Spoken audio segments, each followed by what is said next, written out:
আলহামদুলিল্লাহ, দেখতে দেখতে আমার কন্যা সন্তানও বড় হয়ে গেল। আর কন্যা সন্তান হচ্ছে আল্লাহ তাআলার বড় একটা নিয়ামত।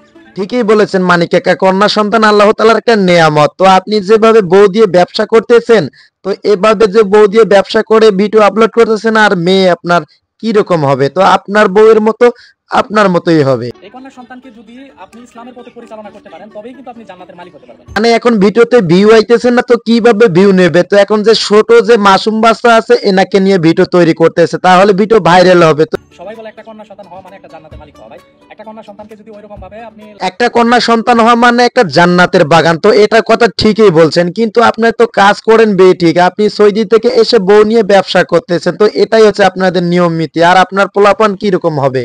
লালন পালন না করতে পারেন, তাহলে কিন্তু কখনোই আপনি জান্নাতের মালিক হতে পারবেন না। তো যাই হোক, আল্লাহ তাআলা আমার এত ভালোবাসে একটা কন্যা সন্তান দিয়েছে। আমার কন্যা সন্তান আল্লাহ তাআলা আপনাকে একটা কন্যা সন্তান দিয়েছেন, আপনি একটা জান্নাতের মালিক হবেন। তো আপনি ভালো দিকগুলো কাজগুলো করে যাবেন, তাহলে জান্নাতের মালিক হবেন। আর আপনি যেভাবে বউ নিয়ে ব্যবসা করেন, তো কিভাবে জান্নাতের মালিক হবেন? তো বউ নিয়ে ব্যবসা বন্ধ করেন, তাহলেই হবে। তাহলে আপনার কন্যা সন্তান ঠিক থাকবে, আপনিও ঠিক থাকবেন। তাহলে এটাই করেন। দোয়া করবেন, সবাই মাশাআল্লাহ বলবেন। মাশাআল্লাহ। আর আমার কন্যা সন্তানকে যেন আমি ভালো রাস্তায় পরিচালনা করতে পারি, সবাই আমার জন্য দোয়া করবেন। দোয়া রইল আপনাদের জন্য। আপনাকে নিয়ে খারাপ কিছু বললাম না, তো আবারও আপনাকে সুযোগ দিলাম, রোস্টিং করলাম না, তো এইটা একটা ভালোভাবে ভিডিও করলাম যাতে আপনি ভালোভাবে ঠিক হয়ে যান। তো আপনার বউকে নিয়ে ব্যবসা করা বন্ধ করে দেন এবং ইসলামের পথে আসেন। যেভাবে পাগড়ি মাথা দিয়েছেন, তো ভালোভাবে কাজ করার চেষ্টা করেন, তাহলে মানুষ আপনাকে ভালোবাসবে। তো এটাই হচ্ছে বাস্তবতা, আর বাস্তবতার সাথে মিলে চলেন, তাহলে অনেক কিছু করতে পারবেন জীবনে।